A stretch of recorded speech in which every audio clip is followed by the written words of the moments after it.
student, welcome to Jaffna Education YouTube channel.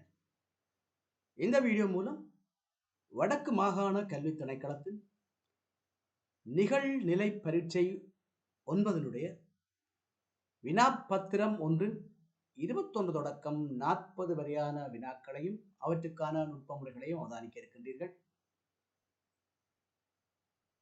இதுவரை எமது சேனலை சப்ஸ்கிரைப் செய்யாதவர்கள் சப்ஸ்கிரைப் செய்து கொள்ளுங்கள். பெல் பட்டனையும் கிளிக் செய்து கொள்ளுங்கள். அப்பொழுது நாங்கள் வழங்குகின்ற வீடியோக்கள் உங்களை உடனுக்குடன் வந்து சேரும். வாருங்கள் பிள்ளைகளே, 21 தொடக்கம் 40 வரையான வினாக்களை அவதானிப்போம். வினாயிலக்கம் 21. முக்கோணம் சமன் 2 வட்டங்கள், வட்டம் சமன் 2 சதுரங்கள் எனின் இவற்றுள் சரியான தொடர்பு எது? சரியான தொடர்பு எது? இந்த வினாவுக்கான சரியான விடை மூன்றாவது விடை. இந்த வினாவுக்கான சரியான விடை மூன்றாவது விடை. பிள்ளைகளே, ஒரு முக்கோணம் 2 வட்டங்களுக்கு சமன். ஆகவே இங்கே பாருங்கள், மூன்றாவது விடையில் 2 முக்கோணங்கள் காட்டப்பட்டிருக்கின்றன. ஆகவே அவை 4 வட்டங்களுக்கு சமனாக இருக்க வேண்டும். ஆகவே இந்த பகுதியிலே 4 வட்டங்கள் காட்டப்பட்டிருக்கின்றன. அதே போல ஒரு வட்டம் 2 சதுரங்களுக்கு சமன். ஆகவே இங்கே 2 சதுரங்கள் காட்டப்பட்டிருக்கின்றன. அவை ஒரு வட்டத்துக்கு சமன் என்ற அடிப்படையில் 5 வட்டங்கள் 2 முக்கோணங்கள் 2 சதுரங்களுக்கு சமனாகும். ஆகவே சரியான விடை மூன்றாவது விடை. வினாயிலக்கம் 22. கட்டம் ஏயில் நிற்கும் ஒருவர் கட்டம் பியை அடைவதற்கு ஆக குறைந்தது எத்தனை கட்டங்களை கடக்க வேண்டியிருக்கும்? இங்கே ஏயில் இருந்து பி வரைக்குமான பல்வேறு கட்டங்களில் வழிகள் காட்டப்பட்டிருக்கின்றன. இந்த பகுதியினால் வரலாம், இந்த பகுதியினால் வரலாம், இந்த பகுதியினால் வரலாம். ஆகவே இவ்வாறு குறைந்த அளவில் எத்தனை கட்டங்களை கடந்து இந்த பியை அடையலாம்? இந்த வினாவுக்கான சரியான விடை 7. இரண்டாவது விடை 7. பாருங்கள், ஏயிலிருந்து முதலாவது கட்டத்தை தாண்டலாம், 2வது கட்டத்தை கடக்கலாம், 3வது கட்டத்தை கடக்கலாம், 4வது, 5வது, 6வது, இந்த 7வது கட்டத்தை கடந்தால் பியை அடையலாம். ஆகவே 7 கட்டங்களை கடந்தால் பியை, ஆக குறைந்தது 7 கட்டங்களை கடந்து பியை அடைய முடியும். வினா இலக்கம் 23. தொற்று நோய்களில் இருந்து பாதுகாப்பு பெற நாம் செய்ய வேண்டிய பொருத்தமான நடவடிக்கை. நீங்கள் உடனடியாக சமூக இடைவெளி பேணுதல், முகக்கவசம் அணிதல் போன்ற விடைகளை தெரிவு செய்திருப்பீர்கள். இங்கே சொல்லப்பட்ட விடயம் தொற்று நோய்கள். இங்கே பல்வேறு தொற்று நோய்கள் இருக்கின்றன, பல்வேறு தொற்றா நோய்கள் இருக்கின்றன. தற்பொழுது தொற்றிக் கொண்டிருக்கின்ற நோய் கொரோனா என்கின்ற நோய். ஆகவே கொரோனா என்கின்ற நோய்க்கு சமூக இடைவெளி பேணுதல் வேண்டும், முகக்கவசம் அணிதல் வேண்டும். ஆனால் இங்கு ஏனைய தொற்று நோய்கள் இருக்கின்றன. வாந்தி பேதி, வயிற்றோட்டம், காய்ச்சல் போன்ற தொற்று நோய்கள் இருக்கின்றன. அவற்றிலிருந்து பாதுகாப்பு பெற வேண்டுமாக இருந்தால் தனிநபர் சுத்தத்தை பேணுதல் வேண்டும். தனிநபர் ஒவ்வொருவரும் சுத்தமாக இருந்தால் தொற்று நோய்களிலிருந்து பாதுகாப்பு பெறலாம். சமூக இடைவெளி பேணுதல், முகக்கவசம் அணிதல் என்பன முக்கியம். ஆனால் அது குறித்த ஒரு தொற்று நோய்க்கானதாகும். பொதுவாக தொற்று நோய்களில் இருந்து பாதுகாப்பு பெற தனிநபர் சுத்தத்தை பேணுதல் என்ற விடையே இந்த 3 விடைகளிலிருந்தும் சரியான விடையாக சொல்லப்பட்டிருக்கின்றது. வினா இலக்கம் 24. பருவமழை உரிய காலத்தில் பெய்தமையால் நெற்பயிர்கள் செழித்து வளர்ந்தன. இக்கருத்தை விளக்கும் சரியான கூற்று. இந்த வினாவுக்கான சரியான விடை மூன்றாவது விடை. நெற்பயிர்கள் செழித்து வளர பருவமழையே காரணம். பருவமழை உரிய காலத்தில் பெய்தமையால் நெற்பயிர்கள் செழித்து வளர்ந்தன. ஆகவே நெற்பயிர்கள் செழித்து வளர பருவமழையே காரணம். மிக இலகுவான வினா, மிக இலகுவான விடை. வினாயிலக்கம் 25. அடுத்து வர வேண்டிய ஒருவை தெரிவு செய்ய. இங்கே பாருங்கள், 3 படம் தரப்பட்டிருக்கின்றன. 3 படத்துக்குள்ளும் வட்டம், சதுரம், வட்டம், சதுரம், வட்டம், சதுரம் ஆகிய உருக்கள் காட்டப்பட்டிருக்கும். ஆனால் ஏதோ ஒரு கோல அமைப்பிலே இங்கே காட்டப்பட்டிருக்கின்றது. இங்கே முதலாவது பாருங்கள், முதலாவது படத்திலே வட்டம் இடக்கரையிலே தொடக்கத்திலே தரப்பட்டிருக்கிறது. அதே போல இரண்டாவதாக வலக்கரையிலே சதுரம் இறுதி பகுதியிலே காட்டப்பட்டிருக்கும், முடிவு பகுதியிலே காட்டப்பட்டிருக்கும். அடுத்து பாருங்கள், அந்த வட்டம் இரண்டாவது படத்திலே மெதுவாக அசைந்து சிறிது தூரம் வந்திருக்கிறது. அதே போல சதுரமும் மெதுவாக அசைந்து சிறிது தூரம் சென்றிருக்கின்றது. மூன்றாவது படத்திலே மேலும் சிறிது தூரம் வட்டம் அசைந்து நடுவிலே வந்திருக்கிறது. அதே போல சதுரமும் மேலும் அசைந்து நடுவிலே வந்திருக்கிறது. இப்பொழுது நான்காவது படத்திலே அந்த வட்டம் இறுதி கோட்டிலே முட்டாது சிறிது தூரம் அசைந்திருக்க வேண்டும். அந்த வகையிலே பார்த்தால் முதலாவது விடையிலே வட்டம் சிறிது தூரம் அசைந்திருக்கிறது. ஆகவே அதே போல அடுத்து சதுரம் சிறிது தூரம் நகர்ந்து சென்றிருக்க வேண்டும். ஆகவே அந்த வகையிலே முதலாவது விடை சரியான விடையாக கொள்ளப்படுகிறது. இந்த அறிவுறுத்தலை நன்கு வாசியுங்கள். முச்சக்கர வண்டி ஒன்றின் பயண கட்டணமாக முதல் 1 கிலோமீட்டருக்கு ரூபாய் 100, மேலதிகமாக அதிகரிக்கும் ஒவ்வொரு கிலோமீட்டருக்கும் ரூபாய் 30 அறவிடப்படும் எனில் எத்தனை கிலோமீட்டர் சென்றாலும் முதலாவது கிலோமீட்டருக்கு 100 ரூபாய் அறவிடப்படும், மேலதிகமான ஒவ்வொரு கிலோவுக்கும் 30 ரூபாய் என அறவிடப்படும் எனில் வினா இலக்கம் 26. 4 கிலோமீட்டர் பயணம் செய்யும் ஒருவருக்கான பயண கட்டணம் எவ்வளவு? 4 கிலோமீட்டரில் முதல் 1 கிலோவுக்கும் 100 ரூபாய் கட்டணம் அறவிடப்பட்டிருக்கும். எஞ்சிய 3 கிலோமீட்டருக்கும் 30 ரூபாய் வீதம் 90 ரூபாய் அறவிடப்பட்டிருக்கும். ஆகவே மொத்தம் 100ம் 90ம் 190 ரூபாய். ரூபாய் 190 என்பது சரியான விடை. 26வது வினாவுக்கான விடை ரூபாய் 190. இப்பொழுது 27வது வினாவை வாசியுங்கள் பிள்ளைகளே. ரூபாய் 250 பயண கட்டணமாக செலுத்தும் ஒருவர் பயணம் செய்யும் தூரம் ரூபாய் 250 ரூபாய் கொடுக்கின்றார் என்றால் முதலாவது கிலோமீட்டருக்கு அவர் 100 ரூபாய் கொடுக்க வேண்டியிருக்கும். ஆகவே 100 ரூபாயை நாங்கள் 250 ரூபாயிலிருந்து கழிக்க வேண்டும். 1 கிலோமீட்டருக்கு 100 ரூபாய் வழங்கியிருப்பார். ஆகவே 1 கிலோமீட்டர் 100 ரூபாய். அடுத்து எஞ்சிய பணம் 150 ரூபாய். மேலே ஒவ்வொரு கிலோமீட்டருக்கு 30 ரூபாய் எனில் 150ஐ 30 நாளே பிரிக்கின்ற பொழுது 5 கிலோமீட்டர் என்பது புறப்படும். 30 தர 5 150 ஆகும். ஆகவே ஏற்கனவே 100 ரூபாய்க்கு 1 கிலோமீட்டர், 150 ரூபாவுக்கும் 5 கிலோமீட்டர். ஆகவே இரண்டையும் கூட்டினால் 1 கிலோமீட்டரையும் 5 கிலோமீட்டரையும் அவர் சென்ற தூரம் 6 கிலோமீட்டர். பாருங்கள் பிள்ளைகளே, 6 கிலோமீட்டர். முதலாவது கிலோமீட்டருக்கு 100 ரூபாய், 30 ரூபாய் வீதம் 5 கிலோமீட்டருக்கு 150 ரூபாய். ஆகவே 50ம் 150ம் 100ம் 250 ரூபாய். ஆகவே இந்த 27வது வினாவுக்கான விடை 6 கிலோமீட்டர். பிள்ளைகளே, 28வது வினாவை நன்கு வாசியுங்கள்.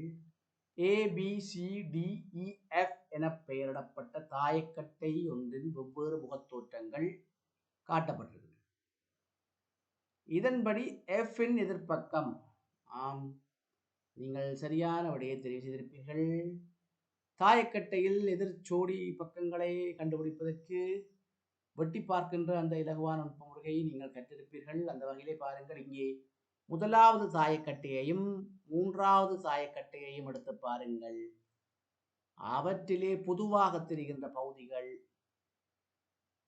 இந்த வினாவுக்கான சரியான விடை 2வது விடை E. F-இன் எதிர்ப்பக்கம் E. எவ்வாறு கண்டுபிடித்தோம் என்பதை அவதானிப்போம். பாருங்கள், இங்கே பாருங்கள், முதலாவது 3வது தாயக்கட்டைகள் எடுத்தால் இதிலே முதலாவது தாயக்கட்டை C என்ற எடுத்து காணப்படுவது. அதே போல 3வது தாயக்கட்டையும் C காணப்படுவது. ஆகவே 2 சீக்களையும் நாங்கள் வெட்டி விடுவோம். முதலாவது தாயக்கட்டை E காணப்படுகிறது, 3வது தாயக்கட்டை E காணப்படுகிறது. 2 ஈக்களையும் வெட்டி விடுவோம். இப்பொழுது எஞ்சி இருப்பது ஏயும் பியும். ஆகவே ஏக்கு எதிரானது B ஆகும். ஏக்கு எதிரான பக்கம் B ஆகும். இங்கே பாருங்கள், ஏக்கு எதிரான பக்கம் பி எனில் விடையிலே பாருங்கள் ஏயும் பியும் இருக்கின்ற காரணத்தால் இ என்பதே சரியான விடை என்பதை இலகுவாக அறிந்து கொள்ளலாம்.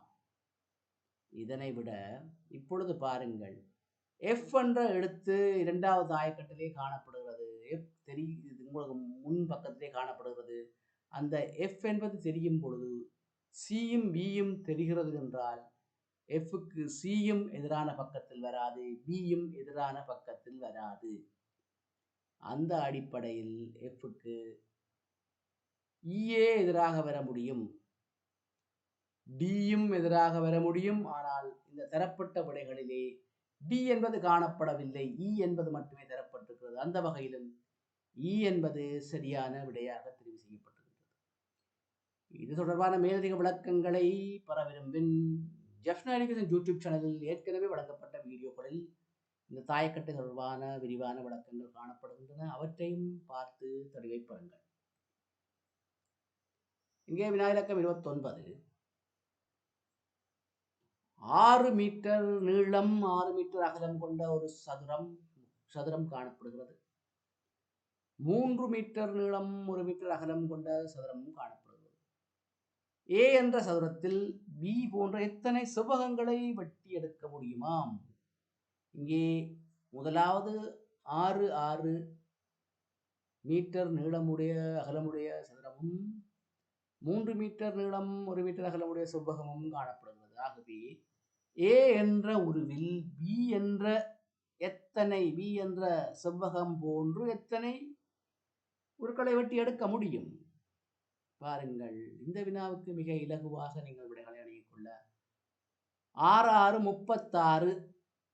36 சதுர மீட்டர் ஏ என்பதன் பரப்பளவை நாங்கள் நோக்கினால் 6 36 சதுர மீட்டர்.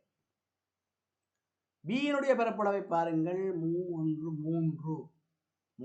மீட்டர் சதுர மீட்டர். ஆகவே 36னை 3 நாள் வகுத்து கொள்ள வேண்டும். 36னை 3 நாள் வகுத்தால் கிடைக்கின்ற விடை 12. ஆகவே 12 செவ்வகங்களை வெட்டி எடுக்க முடியும். பாருங்கள், 6 36 3. ஆகவே 36னை 3 நாள் வகுக்கின்ற பொழுது கிடைக்கின்ற விடை 12. வினா இலக்கம் 30. 2021ஆம் ஆண்டு உள்ளடங்குவது 20ஆம் நூற்றாண்டின் 2வது தசாப்தம், 21ஆம் நூற்றாண்டின் 2ஆம் தசாப்தம், 21ஆம் நூற்றாண்டின் 3ஆம் தசாப்தமாம். இந்த வினாவுக்கான விடை பிள்ளைகளே 21ஆம் நூற்றாண்டின் 3ஆம் தசாப்தம். இங்கே பாருங்கள், இவ்வாறான வினாக்கள் வருகின்ற பொழுது முதலிலே நாங்கள் அந்த ஆண்டினை 2ஆக பிரித்து கொள்ள வேண்டும். பாருங்கள், இங்கே காட்டப்பட்டது போன்று குறித்த ஆண்டினை ஒரு கோட்டினால் 2ஆக பிரித்துக் கொள்ள வேண்டும். அங்கே காட்டப்பட்டிருக்கிற கோட்டுக்கு முன் பகுதியிலே காணப்படுகின்ற எண்களுடன் ஒரு இலக்கத்தை 1 என்ற இலக்கத்தை கூட்டிக் கொள்ள வேண்டும். அதே போல பின்பக்கத்திலே தெரிகின்ற இலக்கத்துடன் 1 என்ற இலக்கத்தினை கூட்டிக் கொள்ள வேண்டும். இப்பொழுது பாருங்கள், கூட்டினால் கிடைக்கின்ற விடை 21 3. ஆகவே 21ஆம் நூற்றாண்டு 3ஆம் தசாப்தம். 21ஆம் நூற்றாண்டு 3ஆம் தசாப்தம். இவ்வாறு நீங்கள் இலகுவாக தசாப்தத்தினையும் நூற்றாண்டினையும் கண்டுகொள்ளலாம். ஆனால் 0 வருகின்ற பொழுது இவ்வாறு கூட்டப்படுவதில்லை. 0 வருகின்ற பொழுது 2000 ஆண்டு எத்தனையாவது தசாப்தம் என கேட்டால் அங்கே 2000ஐ 2ஆக்கிவிட்டு 0த்துடன் ஒன்றை கூட்டப்படுவதில்லை. ஆகவே 0 வரும் சந்தர்ப்பத்தில் நாங்கள் அவற்றை தவிர்த்துக் கொள்ள வேண்டும். ஏனைய சந்தர்ப்பங்களில் நீங்கள் இவ்வாறு தரப்பட்டுள்ள ஆண்டினை 2 பகுதிகளாக பிரித்து முன் பகுதியுடன் ஒன்றை கூட்ட வேண்டும், பின்பகுதியில் அந்த கோட்டுக்கு அருகிலே உள்ள இலக்கத்துடன் ஒன்றை கூட்ட வேண்டும். அப்பொழுது கிடைக்கின்ற எண்களை நூற்றாண்டு தசாப்தம் என கூறிக்கொள்ள முடியும்.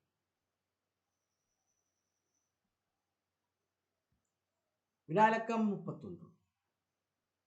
மாம்பழம் ஒன்றின் விலை ரூபாய் 30 ஆகும்.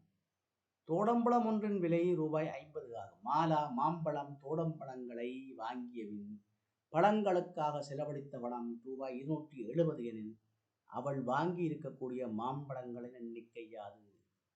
இந்த வினாவுக்கு மிக இலகுவாக விடைகளை அணுகிக் கொள்ளலாம். இந்த விடைகளில் இருந்து நீங்கள் விடைகளை பெற்றுக்கொள்ளலாம். அவள் வாங்கி இருக்கக்கூடிய மாம்பழங்களின் எண்ணிக்கை, அவதானியுங்கள் பிள்ளைகளே, மாம்பழம் ஒன்றின் விலை 30 எனில் 3 மாம்பழங்களை வாங்கி இருந்தால் 3 9 90 ரூபாய். ஆனால் 270 ரூபாவுக்கு அவள் மொத்தமாக பழங்களை வாங்கியிருந்தாள். 90 ரூபாவை 270 கழித்திருந்தால் 180 என்ற விடை கிடைக்கும். ஆனால் 50 ரூபாய் வீதம் தோடம்பழம் ஒன்றின் விலை காணப்படுவதனால் 180 3 50கள் இருக்கின்றன. ஏனைய 30 ரூபாய் எஞ்சி இருக்கின்றது. ஆகவே அந்த விடை தவறான விடை. 4 மாம்பழங்கள் என்று விடையை நீங்கள் தெரிவித்தா பாருங்கள். ஒரு மாம்பழத்தின் விலை 30 ரூபாய். ஆகவே 4 4 12 120 ரூபாய். 120 ரூபாய் எனில் தோடம்பழங்களின் விலை 50 ரூபாயாக இருப்பதனால் ஒரு தோடம்பழம் 50, 2 தோடம்பழம் 100, 3 தோடம்பழம் 150. ஆகவே 150 120 270. ஆகவே இது சரியான விடையாக தெரிகிறது. ஆகவே இந்த வினாவுக்கான விடை 4 மாம்பழங்கள். இவ்வாறும் நீங்கள் விடைகளை அறிந்து கொள்ளலாம். இல்லை எனில் பாருங்கள், இன்னும் ஒரு முறை. மாம்பழம் ஒன்றின் விலை 30 ரூபாய் எனில் ஒரு மாம்பழம் 30 ரூபாய், 2 மாம்பழம் 60 ரூபாய், 3 மாம்பழம் 90 ரூபாய், 4 மாம்பழம் 120 ரூபாய், 5 மாம்பழம் 150 ரூபாய், 6 மாம்பழம் 180 ரூபாய். இவ்வாறு 30 30 30ஆக அதிகரித்து செல்லும் மாம்பழங்களை நாங்கள் வாங்குகின்ற பொழுது தொகைக்கேற்ப இந்த விலைகள் அதிகரித்து செல்லும். அதே போல 50 ரூபாய் தோடம்பழம் எனின் அது 50 மடங்காகவே காணப்படும். ஒரு தோடம்பழம் வாங்கினால் 50 ரூபாய், 2 வாங்கினால் 30 ரூபாய், 3 வாங்கினால் 180 ரூபாய், 4 வாங்கினால் 200 ரூபாய், 5 வாங்கினால் 250 ரூபாய். இப்பொழுது பாருங்கள், இந்த ஒரு தோடம்பழத்தை வாங்கி இருந்தால் எத்தனை தோடம்பழங்களை வாங்கி இருக்க வேண்டும்? இந்த 50உடன் 270 ரூபாக நாங்கள் பெறுவதற்கு, 270 ரூபாயை பெறுவதற்கு இங்கே தரப்பட்டுள்ள விலைகளை அவதானித்து கூட்டினால் எந்த விடையும் பொருத்தமாக இருக்காது. பாருங்கள், 50உடன் 30 கூட்டினால் 80, 50உடன் 60 கூட்டினால் 110, 50உடன் 90 கூட 140, 50உடன் 120 கூட்டினால் 170, 50உடன் 150 கூட்டினால் 200, 50உடன் 180 கூட்டினால் 230. ஆனால் இங்கே பாருங்கள், 270 ரூபாய் என்ற விடை கிடைக்கிறது. ரூபாய் செலவு செய்யப்பட்டிருக்கிறது. ஆகவே இந்த வினாவை நன்கு அவதானிகள். இவற்றின் மடங்குகளை எழுதிவிட்டு 270 எதனை கூட்டுகின்ற பொழுது 270 வருகிறது என்று அவதானித்தால் இங்கே பாருங்கள், 180 ரூபாயையும் 120 ரூபாயும் கூட்டுகின்ற பொழுது 270 என்ற விடை பெறப்படுகிறது. ஆகவே தோடம்பழம் 3 வாங்கினால் 150 ரூபாய், மாம்பழங்கள் 4 வாங்கினால் 120 ரூபாய். ஆகவே மொத்தமாக 270 என்ற விடை பெறப்படும். ஆகவே இவ்வாறு பல்வேறு வழிவகைகளில் நீங்கள் விடைகளை அறிந்து கொள்ள முடியும். வினாயிலக்கம் 32. உட்பக்கம் தெரியாத பெட்டி ஒன்றில் 3 நீல பேனாக்களும் 3 சிவப்பு நிற பேனாக்களும் உண்டு. நிஷானுக்கு ஒரே நிறத்திலான 2 பேனாக்களை பெற கட்டாயம் எத்தனை தடவைகள் எடுக்க வேண்டும்? ஆம் பிள்ளைகளே, அவதானியுங்கள். உட்பக்கம் தெரியாத பெட்டி என்றால் உள்ளே இருக்கின்ற பேனைகளின் நிறங்கள் எங்களுக்கு தெரியாது. ஆகவே முதலாவது பேனாவை எடுக்கின்ற பொழுது அது நீலமாக இருக்கலாம் அல்லது சிவப்பாக இருக்கலாம்.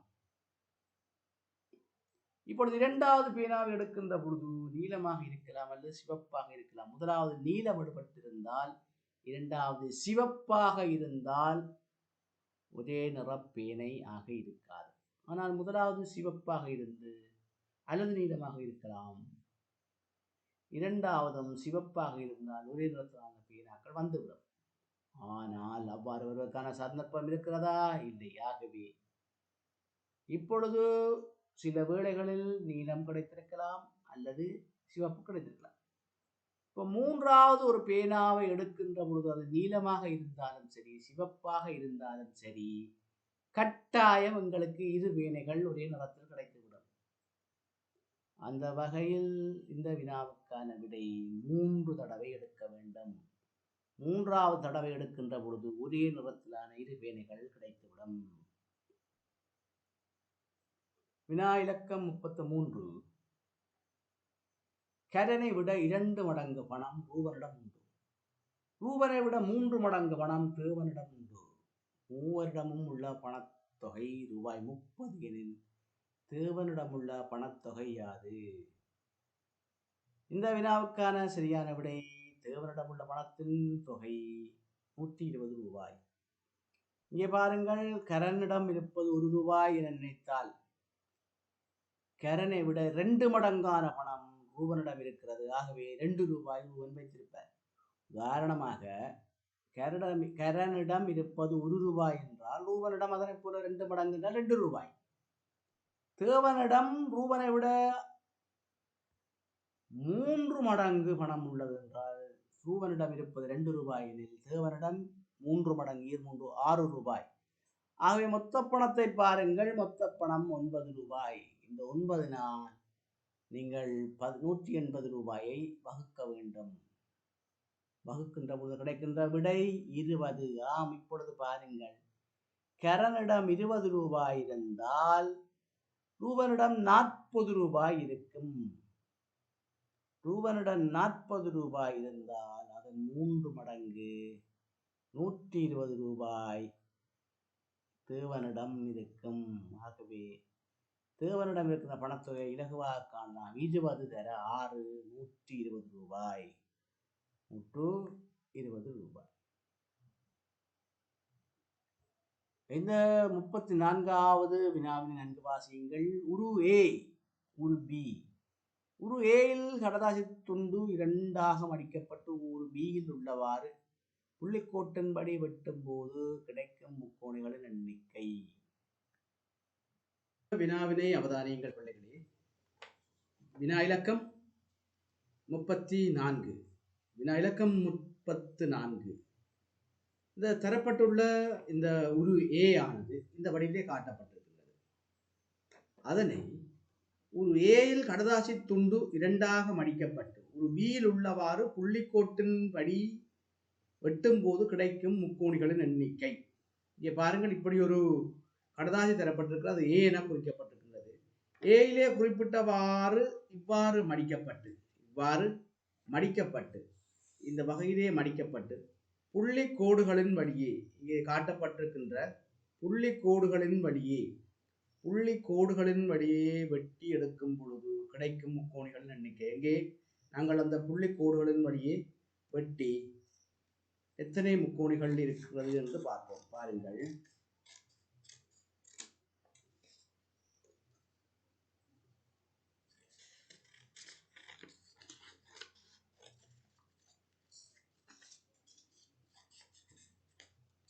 இந்த புள்ளிக்கோடுகளின் வழியே வெட்டி எடுக்கப்பட்ட போது இங்கே பாருங்கள், ஒரு முக்கோணம் கிடைத்திருக்கிறது. அடுத்து இரண்டாவது முக்கோணம் கிடைத்திருக்கிறது. இப்பொழுது 2 முக்கோணங்கள் கிடைத்திருக்கின்றன. அடுத்த 3 முக்கோணங்கள் கிடைத்திருக்கின்றன. 4வது முக்கோணங்கள் கிடைத்திருக்கின்றன. ஆகவே இந்த உருவினை புள்ளிக்கோட்டில் காட்டப்பட்டவாறு வெட்டி நீக்குகின்ற பொழுது கிடைக்கின்ற முக்கோணிகளின் எண்ணிக்கை 4. ஆமலே இந்த வினாவுக்கான சரியான விடை 4. முதலாவது விடை 4. வினா இலக்கம் 35. சிவப்பு, பச்சை, மஞ்சள், நீலம், கருப்பு என 5 பெட்டிகள் வரிசையாக அடுக்கப்பட்டுள்ளன. இவற்றுள் ஒரு பெட்டி மட்டும் வெற்று பெட்டியாகும். வெற்றுப்பட்டி முதலாவதாகவோ இறுதியாகவோ இல்லை. இவற்றில் வெற்றுப்பட்டி முதலாவதாகவோ இறுதியாகவோ இல்லை. இதன்படி பாருங்கள், இந்த 3 கூற்றுகளின்படி இந்த வினாவுக்கான விடை பச்சை. 3வது விடை பச்சை. பாருங்கள், வெற்றுப்பட்டி முதலாவதாகவோ இறுதியாகவோ இல்லை. ஆகவே இரண்டையும் வெட்ட வேண்டும். வெற்றுப்பட்டி கருப்பு பட்டிக்கு அண்மையில் இல்லை. ஆகவே அது நீலப்பட்டியாக இருக்காது. கருப்பு பட்டிக்கு அண்மையில் இருப்பது நீலம். ஆகவே நீலப்பட்டி இருக்க வாய்ப்பில்லை. வெற்றுப்பட்டி நடுவில் அமைந்திருக்கவில்லை. பாருங்கள், நடுவில் அமைந்திருக்கவில்லை. இங்கே 5 உருக்கள் தரப்பட்டிருக்கின்றன. அவற்றிலே மஞ்சள் நடுவிலே இருக்கிறதாகவே மஞ்சளாகவும் இருக்க முடியாது. ஆகவே வெற்றுப்பட்டி எது? பச்சை. மிக இலகுவான வினா, இலகுவான விடை. வினாக்கம் 36. இந்த வினாவுக்கு பலர் தவறான விடைகளை அளித்திருப்பீர்கள். உருவில் நிழற்றப்பட்ட பகுதிக்கு வர்ணம் பூச 300 ml வர்ணம் தேவை எனில் எஞ்சிய பகுதிக்கு வர்ணம் பூச இவ்வளவு வர்ணம் தேவை. பாருங்கள், இங்கே காட்டப்பட்டிருக்கின்ற நிறந்தீட்டப்பட்ட பகுதியை பாருங்கள். 4 மீட்டர் 4 மீட்டர் நீளம், 4 மீட்டர் அகலம் 4. ஆக நன்னாக 16 மீட்டர் சதுர மீட்டருக்கு வர்ணம் பூச 300 ml தேவை.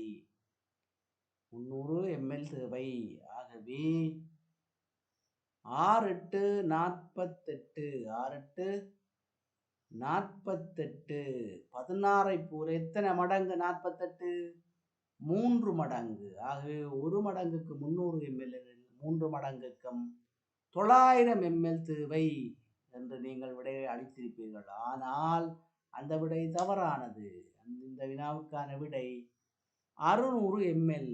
எஞ்சிய பகுதிக்கு வர்ணம் பூச, ஆகவே முழுவதற்கும் வர்ணம் பூச 900 ml. அதில் 300ஐ கழிக்க வேண்டும். 600 ml. ஏனெங்க 300 ml பூசப்பட்டிருக்கின்றது. 16 சதுர மீட்டருக்கு பூசப்பட்டிருக்கின்றது. ஆகவே 48 சதுர மீட்டரில் 16 சதுர மீட்டரை கழித்து நீங்கள் விடையை கண்டிருக்க வேண்டும். ஆகவே இந்த வினாவுக்கான சரியான விடை 600 ml. வினா இலக்கம் 37. தொட்டி ஒன்றில் முதல் நாள் இருந்ததை விட அடுத்த நாள் 2 மடங்கு நீர் ஊற்றப்படும். இதன் அடுத்த நாள் 2 மடங்கு நீர் ஊற்றப்படும். முதல் நாள் இருந்ததை விட. இங்கு இந்த வாக்கியத்தை நீங்கள் நன்கு அவதானிக்க வேண்டும். முதல் நாள் தொட்டியில் 2 லிட்டர் நீர் ஊற்றப்பட்டது. 4ஆம் நாள் தொட்டியில் 4ஆம் நாள் முடிவில் தொட்டியில் எவ்வளவு நீர் இருக்கு? இந்த வினாவுக்கு அதிகமான மாணவர்கள் 30 என்ற விடையை அளித்திருந்தார்கள். 30 என்ற விடை தவறான விடையாகும். இந்த வினாவுக்கான சரியான விடை 54 லிட்டர். பிள்ளைகளே, தொட்டி ஒன்றில் முதலாம் நாள் 2 லிட்டர் நீர் ஊற்றப்பட்டதாக சொல்லப்பட்டிருக்கிறது. 2ஆம் நாள் முதல் நாள் இருந்ததை விட 2 மடங்கு நீர் ஊற்றப்படும். ஆகவே முதல் நாள் இருந்த நீரையும் சேர்க்க வேண்டும். அடுத்த நாள் 2 மடங்கு நீரையும் சேர்க்க வேண்டும். ஆகவே முதல் நாள் இருந்தது 2 லிட்டர். அடுத்த நாள் ஊற்றப்படுவது அதன் 2 மடங்கு. ஆகவே 4 லிட்டர். மொத்தமாக இப்பொழுது இருப்பது 6 லிட்டர். இனி 3ஆம் நாள் முதல் நாள் இருந்தது 6 லிட்டர். அந்த 6 லிட்டருடன் அதன் 2 மடங்கு 12 லிட்டரை ஊற்ற வேண்டும். இப்பொழுது இருப்பது 3ஆம் நாள் 18 லிட்டர். 4ஆம் நாள் அந்த 18 லிட்டருடன் அதன் 2 மடங்கு 36 லிட்டர் ஊற்ற வேண்டும். ஆகவே இப்பொழுது தொட்டியில் இருப்பது 18 லிட்டர் பிளஸ் 36 லிட்டர் 54 லிட்டர். ஆகவே இந்த வினாவுக்கான விடை 54 லிட்டர். 38வது வினாவை அவதானிகள். இந்த உருவிற்கு எந்த வகையிலும் அருகருகே ஒரே நிறம் வராதவாறு, அருகருகே ஒரே நிறம் வராதவாறு நிறம் தீட்ட ஆக குறைந்தது எத்தனை நிறங்கள் தேவைப்படும்? ஆக குறைந்தது. இந்த வினாவுக்கான சரியான விடை 4 நிறங்கள் தேவைப்படும். ஆக குறைந்தது 4 நிறங்கள் தேவைப்படும். இங்கே பாருங்கள், வெளியே காட்டப்பட்டிருக்கிற இந்த பகுதிக்கு நீலம், அறுப்பு,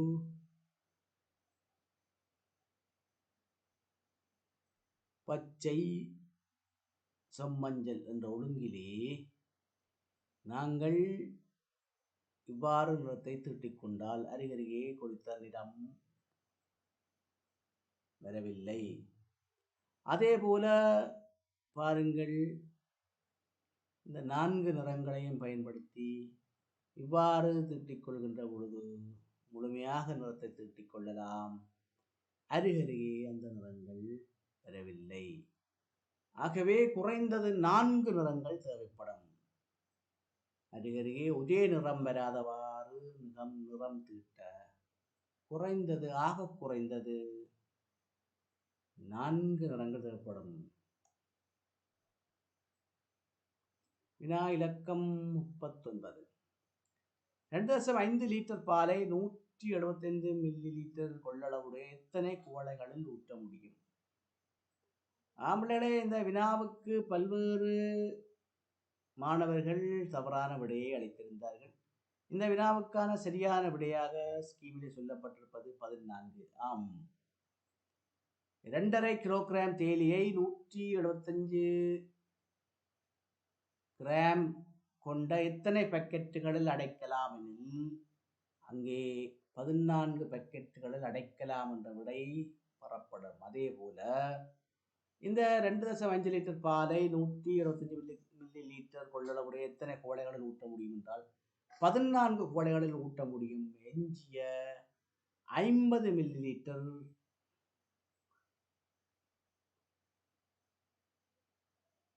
பாலை குவளைகளில் 175 மில்லிகிராம் குவளையில் முழுமையாக ஊற்ற முடியாது. ஆகவே இந்த வினாவுக்கான விடை இந்த அடிப்படையில் 2வது விடையாக கூறப்பட்டிருக்கின்றது. இறுதி வினா. வரிப்படத்தில் கோயில் அமைந்திருப்பது வங்கிக்கு எந்த திசையில்? கோயில் அமைந்திருப்பதுதான் வங்கிக்கு எந்த திசை. ஆகவே வங்கியிலிருந்து பார்க்க வேண்டும், கோயிலிலிருந்து வங்கியை பார்ப்பதில்ல, வங்கியிலிருந்து கோயிலை பார்க்க வேண்டும். ஆகவே அந்த திசை தென்மேற்கு. இந்த வினாவுக்கான விடை தென்மேற்கு. பிள்ளைகளே, வடக்கு மாகாணத்தில் 9வது நிகழ்நிலை பரீட்சை 1வது வினாப்பத்திரத்தில் 21 தொடக்கம் 40 வரையான வினாக்களை ஜப்னா எஜுகேஷன் யூடியூப் சேனலை இதுவரை சப்ஸ்கிரைப் செய்யாதவர்கள் சப்ஸ்கிரைப் செய்து கொள்ளுங்கள். பெல் பட்டனை கிளிக் செய்து கொள்ளுங்கள். ஏனையவர்களுடன் பகிர்ந்து கொள்ளுங்கள். கடினமான பயிற்சி, இலகுவான பயிற்சி. எதிர்வரும் ஜனவரி மாதம் நடைபெற இருக்கின்ற முதல் பரிசு பரீட்சையில் அதிகூடிய புள்ளிகளை பெறுவதற்கு நமது வீடியோக்களை பாருங்கள், பயிற்சிகளை செய்யுங்கள். ஆம்பளே, அடுத்து நாங்கள் 8வது வினாத்தாளினுடைய 8வது பரீட்சையினுடைய 2வது வினாப்பத்திரத்தின் மொழித்திறன் தொடர்பான வினாக்களையும் அவற்றுக்கான விடைகளையும் விரைவில் வழங்க இருக்கின்றோம். அவற்றினை அவதானித்து அதிகூடிய புள்ளிகளை பெறுவதற்கு முயற்சி செய்யுங்கள். கடினமான பயிற்சி, இலகுவான பயிற்சி.